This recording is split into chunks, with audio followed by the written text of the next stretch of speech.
Гүлзада Бейрамова. Тілек. Илахым, ялгыз картлыклар насип итмә. Кеше кулларына карап ята торган ширләр бирмә. Кадерсез көннәргә калдырма. Фәнисә бүлмәгә килеп кергәндә, карчык инде намазын тәмамлап килсә дә, эндәшергә, түргә узарга базмады. Әнисенең намаз укыган кеше каршыннан үтеп-сүтеп йөрмәгез. Шаулашып утырмагыз. Бу вакытта фәрештәләр җиргә төшәр. Теләкләр кабул булыр. Теләк теләп, амин дип утырыгыз дигән сүзләрен хәтеренә гомерлеккә салып куйган иде. Әллә чынлап та бар микән соң ул Ходай? Әнә бит карчык та ничек бирелеп, ихластан ялвара. Ялгыз калганга күрә, биредә бит үзе юкса. Һаман ялгыз картлыклар насип итмәде. Сәер. Күчтәнешләр салынган пакетын кочаклап, ишек төбендәге урындыкка чүмәшкән Фәнисә әнә шулай уйлады. Бүген аларны картлар йортына өлкәннәр көненә бүләкләр илтеп кайтырга җибәрделәр. Дөресрәге, ул аны үзе оештырды. Ниндидер үзгә бер дөньяны күрәсе, изге гамәл кыласы килә иде. Матур гына җырлаучы бер-ике кызны, биюче һәм баянчы егетне алып, хайран гына тәм-томын төяп килделәр. Әйе, хәзер монды җирләрдә хәйрия бүләкләрен үз кулларың белән бирә аласың. Элек кенә ул ниндидер бүлмәгә куеп китәрләр иде дә, әллә барып җитә ятимнәргә, әллә юк, эшең пошып йөр аннары. Гомер буе ятимлектән курыкты Фәнисә. Әти-әнисенең өлкәнәйгәч кенә туган баласы булгангамы, үлеп китәрләр дә ятим калырмын дигән шым аның күңелендә кечкенәдән үк урын алды. Кияүгә чыгып балалары тугач, ул шым икенче төрлегә әйләнде. Үзенең балалары ятим булмасмы? Кызы белән балалар йорты яныннан узганда, барысы да бер төсле киенеп, ниндидер моңсу кыяфәттә уйнап йөрүче балаларны күреп, үземнеке дә ятим була күрмәсен, үземә дә ятим бала бирмәсен дип пышылдар иде. Ятим баланы багудан, ашату-ишертүдән бигрәк, аның күңелен рәнҗетүдән курка иде ул. Үзенекеләрне ятим итте Ходай. Бер генә дә түгел, 2 тапкыр. Теләге фәрештәләрнең амин дигән чагына туры килмәде ахры. Мин монда үз теләгем белән кызым, диде карчык, күчтәнәчләргә рәхмәт әйтеп дуга кылганнан соң, кунагын начар уйлап китә күрмәсен тагын дигәндәй, акланган сыман итеп. Кызым зур, укымышлы кеше минем. Күбрәк чит илдә яши. Иремнең дә бик укытасы килде балабызны. Укыган кеше генә түгел, укымышлы кеше булсын ди торган иде мәрхүм. Шуңа да микән, үлгәндә кабаттан кияүгә чыкмавымны үтенде. Үлем ачысын җиңләйтергә теләпме, ирең үлеп ятканда ничек итеп әле икенче иргә чыгу турында уйланып булсын. Вәгъдә бирдем. Шөкер, сүземдә тордым. Ирләр бит алар хыянәтне үлгәч тә кичермиләр, кызым. Ир хакы бар. Бик зур хак ул аңлаган кешегә. Тик моны күпләр аңламый гына. Фәнисәнең йөрәген нәрсәдер шиметтереп куйды. Ир хакы. Хыянәтне кичермиләр. Әллә аңа да Салихы рәнҗиде микән? Биредә мин ялгыз түгел, кызым. Үз эшләрем арасында. Әбекәй кунагының да тормышын беләсе килеп, карт кырга хас кызыксыну белән сүз сөрүшен Фәнисәгә бирде. Фәнисә исә саубуллашып тизрәк китү ягын карады. Сөйлисе килми иде аның. Очраган бер кешегә хәлен сөйләп йөрүдән узган инде ул. Алай гына да түгел. Үзе сүз башлап, Идрис турында нәрсә дә булса беләсе, бик ябыккан, шыксыз киенгән, тегесе бер дә карамый ахры, үкенәдер әллә кебек сүзләрне дә ишетәсе килми инде хәзер. Эчтән генә сызарга, сызланырга өйрәнә башлаган иде инде ул. Карчыкны да бәхетлүк дип әйтеп булмаса да, бәхетсезләр рәтенә дә куеп булмый. Биредә булган кыска гына вакыт эчендә төрле кешеләрне күрергә өлгерде Фәнисә. Тормышка балаларына ачулысында, битарафларны да, язмышлары белән килешеп, тыныч кына яшәүчеләрне дә. Бәлки әле соңгысыннан өстенрәкләргә дәдер. Бер кеше күпме кешенең гомерен пран-заран китерергә, үзгәртергә сәләтле дип уйлады Фәнисә юлда кайтканда. Күңеле белән әллә кайчангы вакытларга, сугыш җырларына да китеп алды. Үзенең язмышында бер кеше ул кем соң? Ире Идрисме? Үземе? Дусты Ләбибәме, әллә иренең яңа хатыны Рәхимәме? Ул вакытта Фәнисә, Ләбибә, Рәхимә өчесе дә бер оешмада эшләделәр. И мактый да иде соң абыйсын Ләбибә. Җир йөзендә аннан булдыклы, аннан әйбәт ират юк, тик менә хатыны гына дөнья җүнсезе, ашатмый, өс башын карамый, хатын-кыз назын күрсәтмимеш. Ул бу сүзләрне нишләптер уртага салып түгел, әле ярты ел элек кенә ире үлеп, ике кечкенә кызы белән тол калган Фәнисә ягына карап сөйли иде. Ял көннәрендә гел хәсрәт белән генә яшәргә ярамый. Бераз ял итеп китәрсең дип, авылга әниләренә дә чакыра башлады дусты. Шундый кайтуларның берсендә күрде Фәнисә Идрисне. Кешеләрне хәсрәт тә якынайта икән. Бу очракта хәсрәт ялгызлык иде. Сүзне кем сөйләсә, шуныкы дөрес дигәндәй, Фәнисә дә ышанды Ләбибә сөйләгәннәргә. Хатынын күреп тә, ишетеп тә белмәгәч, күңеле белән Идрисне яклады. Ярамаслык ир түгел бит. Әллә чынлап та хатыны кадерен белеп бетерми микән соң дип уйлаштыра иде. Идрис исә хатынын мактамады да, яманламады да. Булган биткән. Арада җылылык юк иде диюдән узмады бер сөйләшеп утырганда. Фәнисә моны үзенчә яхшыга юрады. Кайбер ирләр кебек хатынын яманлап йөрми бит. Хәер, абысыннан бигрәк үзе өчен тырышмады микән әле Ләбибә. Хатыныннан аерылгач, үзләрендә бер-ике ай яшәгән әйбәт абысын көйләп, юып пешереп ара башлаган иде ул. Тизрәк кемгә дә булса төртергә кирәк. Нигә интегергә тиеш әле ул аның белән? Туган дигәч тә, иредәгел тавыш чыгарга сәбәп итә башлады. Әнә күпме фатирлы ялгыз хатын-кыз. Дус хатыннары арасында гына да буа-буарлык. Берсе белән барып чыкмаса, икенчесен табар. Ләбибәнең тырышуы җилгә очмады. Фәнисәне абыйсына чыгарга күндерә алды. Фәнисә үзе дә әллә ни озак ялындырып маташмады ахыры. Бу тотрыксыз илдә ике бала белән таянырлык терәксез яшәүнең җиңел булмасын белә иде ул. Тотрыксыз илнең ирләре дә тотрыксыз икәнен генә чамалап бетермәгән булып чыкты. Кеше бәхетсезлегендә бәхет кырып булмый дисәләр дә, Фәнисә бит кеше ирен тартып алмады, гаиләсен бозмады. Алай да әнисе белән киңәшләшәсе итте. Икенче ир ямаулык кына ул кызым. Худайдан насыйп ярын, газиз балаларын ташлаганны сезне ташламас микән соң? Әнисенең җавабы кыска иде. Аналар алдан сизүчән шул. Ни хикмәт, кызлары бик тиз үз итте Идрисне. Башка гаиләләрдә була торган үгияти, синең кызларың дип сөйләшүләр, кагарга тырышулар булмады. Тормышы күзгә күренеп алга китте Фәнисәнең. Бәйрәме бәйрәмчә, төне төнчә, көне көнчә иде хәзер. Яшьләре өлкәнәюгә таба баруга карамастан, туган уртак баланы да шулай тиеш булгандыр дип тыныч кына кабул иттеләр. Яхшыга юрадылар. Фәнисәгә йортка килеп кергәнен юкка чыгарасы килепме, мөмкинлек чыкканга сөенепме?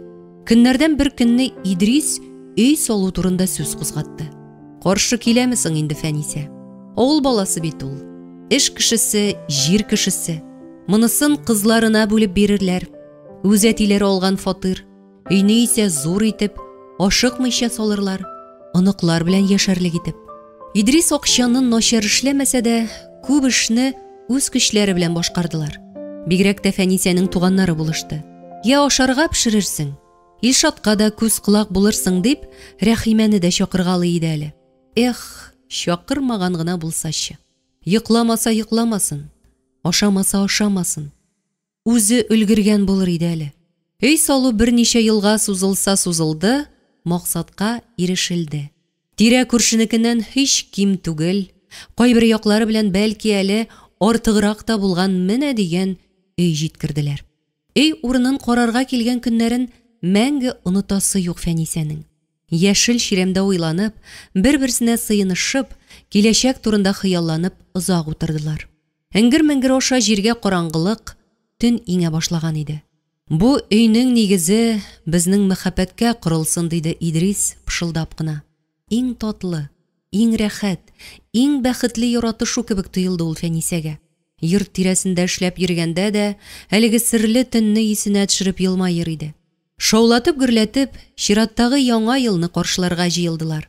Җәйгә яңа өйгә дә күчәсе булгач, бу яңа ел ничектер фатир белән, монда узган тормыш белән мактану да, горурлану да бар иде. Кунакларны сыйлау белән мәш килгән Фәнисә хәвеф якынлашканын сизмәде дә. Биреп тә күрсәтә соң хөкүмәт хәзер ялларны. Элек кешеләр әти-әниләрнең хәлен белеп, бәрәңге казып, утын ярып килер өчен өстәмә эш сәгатьләре алып эшләсәләр, хәзер исә ялны мәҗбүри бирәләр. Ял итә хәтта арып бетәсең. Авылга кайтып киләм әле, диде Идрис. Яңа еллар каршылап берничә көн узгач. Өйдә унап ятып та туйдым. Фәнисә каршы килмәде. Күчтән эшләр төяп, тизрәк исән-сау кайтуын теләп озатып калды. Тик кайтмады Идрис. Исәнлеккә исән иде үзе. Әти-әнисе янында озаграк торырга теләгәндер дип, баштарак үзен тыныч тотарга тырышты Фәнисә. Ахырда түземлеге бетә башлагач, күп хатын-кызларга хас булганча, эшен бушатыр өчен дусты Рәхимәгә шалтыратты. Рәхимә исә үз чиратында аны юату сүзләре белән күмеп ташлады. Илшатның бит беренче кышкы каникулы дип үзләренә кунакка чакырды. Баласын Рәхимәләргә озаткач, әлеге коточкыч хәбәрне аңа улы Илшат кайтып әйтер дип ничекләр уйлый алсын икән Фәнисә. «Әни», диде Илшат кайткач, «безнең әти хәзер Рәхимә апаларда яшәячәк икән». Бу хәбәрнең мәгънәсен аңлый алмыйча, улына озак карап торды Фәнисә. Ничек инде яшәячәк? Улы үзе дә бу сүзне әллә ни аңлап әйтми иде кебек. «Булмаганны», диде Фәнисә. «Дөрес аңламагансыңдыр, улым. Общежитиенең кеп-кечкенә бүлмәсендә үзләре дә чак сыялар. Аннан соң нишләп әле әтиең аларда яшәргә тиеш?» «Әти үзе шулай», диде. Илшат бу юлы әтисенең сүзен дәлил итеп китерде. «Безгә килеп йөрерсең», диде. «Нәрсә буласың бу?» дип уйлады бераз, аңына килә башлаган Фәнисә. «Бу ни соң?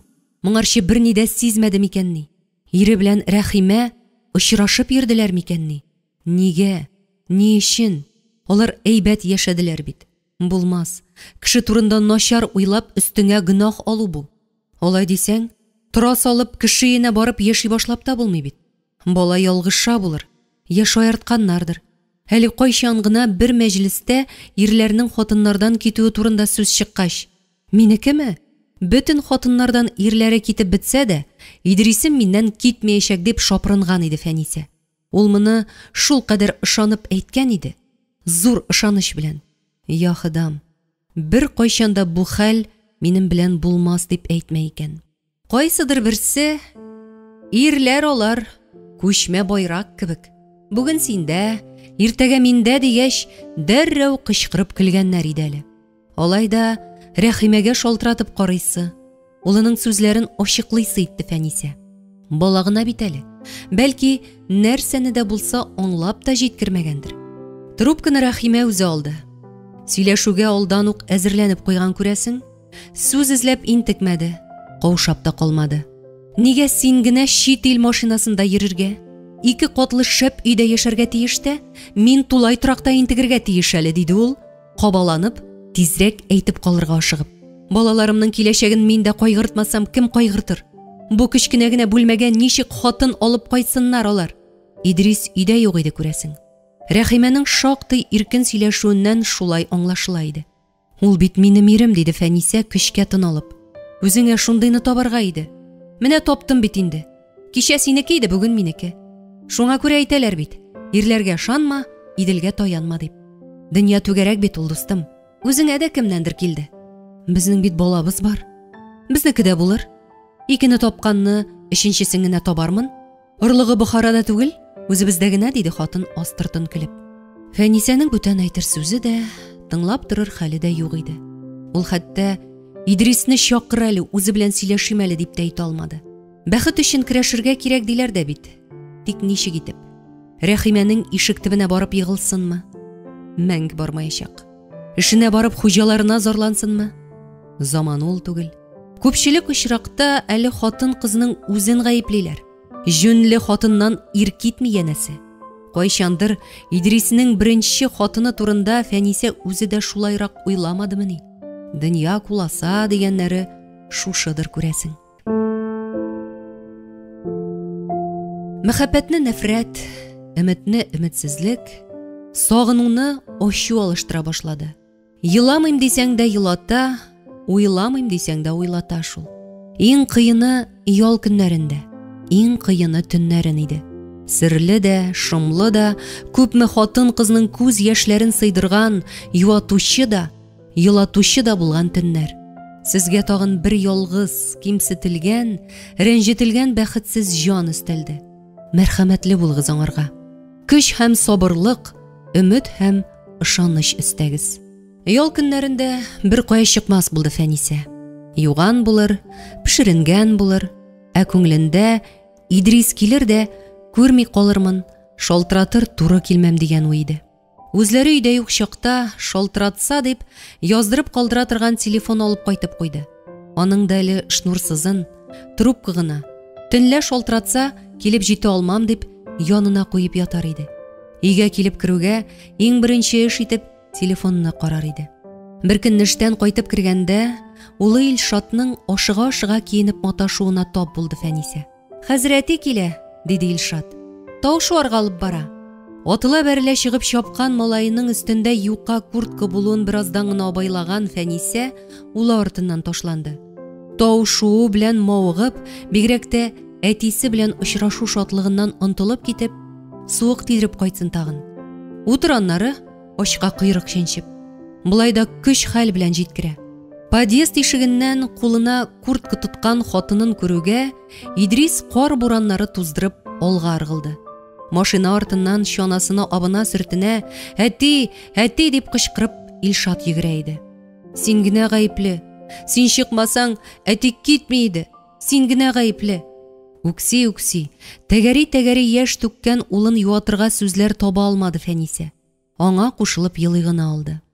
Табигатьнең үзе кебек, күңелдәге яра да ел фасылына карап я төссезләнеп китә, я киресенчә тагы да ачык төсләргә маныла. Оныттым дип әйтү генә җиңел. Яраткан кешеңне оныту, үткән тормышыңны оныту. Үзеңне онытуга тиң бит ул. Кыш буе яшерен бер өмет яшәде Фәнисәнең күңелендә. Язлар җитеп, яңа өйләренә баргач, Идрис уйланыр, үкенер, аклына килер дип. Ни әйтсәң дә, ул өйнең нигезе аларның мәхәббәтенә корылган бит. Бүген шимбә көн. Идрис анда булырга тиеш. Мондый матур көнне кып-кысан бүлмәдә ятмас. Күрешерләр, сөйләшерләр, аңлашырлар. Кайчандыр бер тында сулыш алып, кирфекләр кирфеккә, иреннәр иренгә тиеп яткан кешеләр ничек инде сөйләшәсе дә килмәс дәрәҗәдә дошман булып яшәргә тиеш ди. Кияүгә аерылып, үзеңә дошман арттыру өчен чыкмыйсың ләбаса. Идрис барында машинада тиз тыелган араны җәяүләп бара торгач, инде караңгыда төшә башлады. Көннәр озыная төшкән булса да, һәр нәрсәнең үз вакыты бар. Иләрдә утлар алынып, кичке вакыт якынлаша иде. Фәнисә дә үзләренең өйләрендә ут күреп сөенде. Йөрәк урыныннан кубып, кылак төбендә үк каккан кебек. Нәрсә әйтер? Кайт диярме? Киресенчә, әллә үзе кайттым мин дип килеп керерме? Тегесе дә аның өе, монысы да аныкы бит. Кем кайткан да кем киткән, нигә катлауландырып торырга? Бәлки, әле аңлашып тору кирәк тә булмас.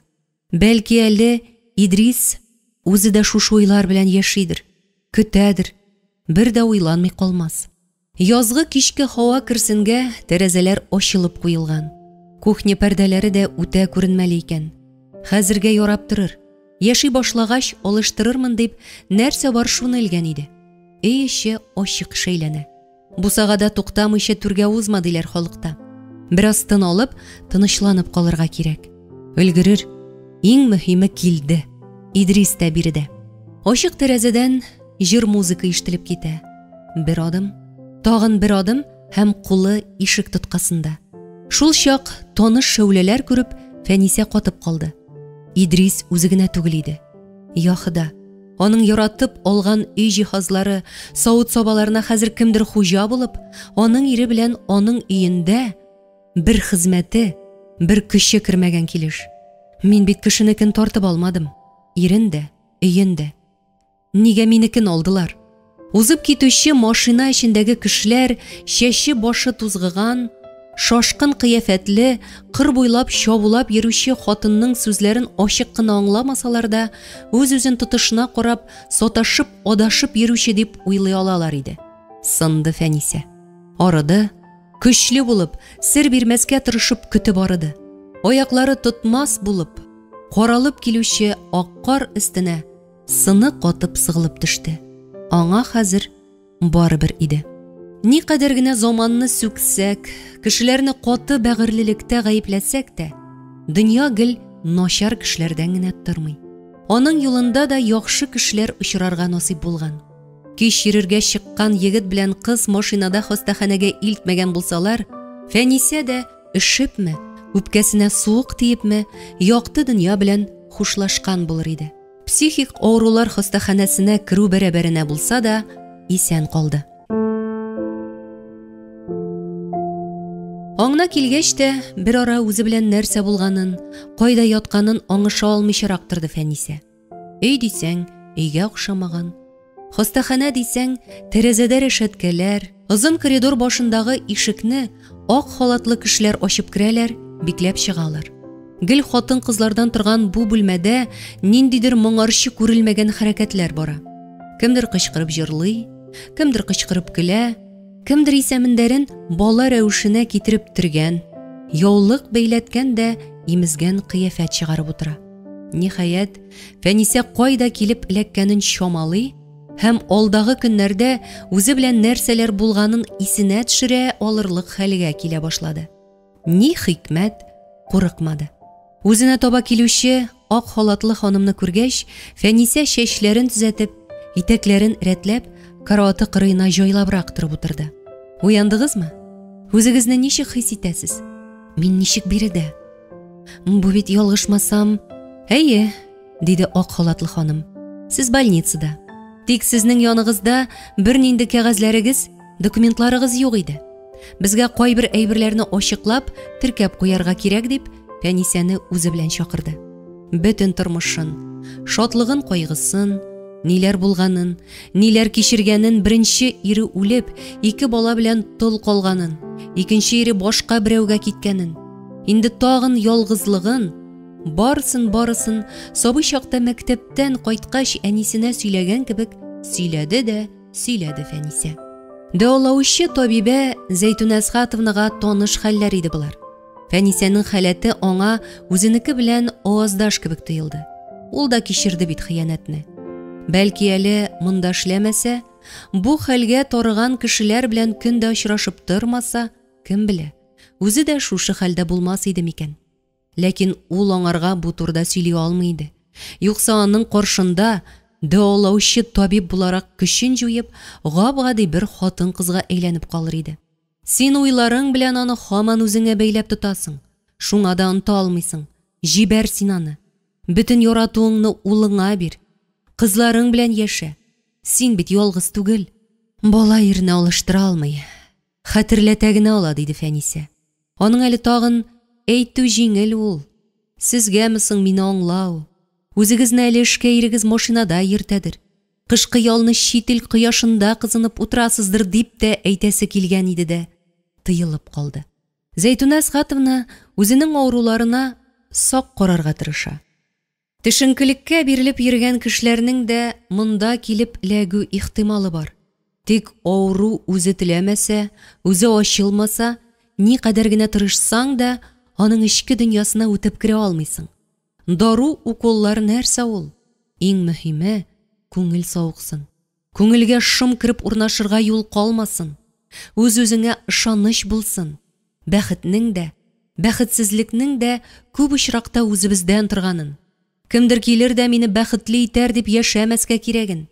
Үзеңнең үзәгең нык булырга тиешлеген аңлатырга тырыша Зәйтүнә Әсхатовна авыруларына. Бәхет капкалары күп булыр. Берсе ябылса, икенчесе ачылыр. Ябылганына озак карап торырга ярамый. Яңа ачылганын күрми калуың бар. Бу Зәйтүнә Әсхатовнаның кайдандыр укыган, авырулар белән сөйләшкәндә генә түгел, инде үзе эчендә яратып куллана торган канатлы сүзләре иде. Күпкә тынычланып, сауыгып кайтты Фәнисә хастаханәдән. Кызлары килеп очрашып торгач, өйдәге тормышы, улы өчендә ул кадәр борчылмады. Организмны ныгытучы, нервларны тынычландыручы укуллардан да баш тартмады. Алдагы тормышы өчен сабак булырлык гыйбрәтле хәлләр дә күреп чыкты. Өендә дә эш белән, күбрәк улы белән мәшгуль булырга тырышты. Кулда эш булганда, юк-бар уйга урын калмый. Улына да үзенең тарафыннан игътибар җитмәүдән никадәр кыен булганлыгын хәзер генә аңлады. Бәлки әле Ходай аны Идрис белән нәкъ менә шушы бала тусын өчен очраштыргандыр, кавыштыргандыр. Бәлки әле аның бәхете алдагы көнендә нәкъ менә шушы баладандыр. Бәлки әле улы әтисеннән дә уздырып, тагы да шәбрәк итеп өй салыр да, Фәнисә ул өйнең түрендә генә кадерле әни, кадерле дәү әни булып яшәр. Булмас диме, дөнья бу. Мәктәпләрдә укулар башланырга да күп калмаган.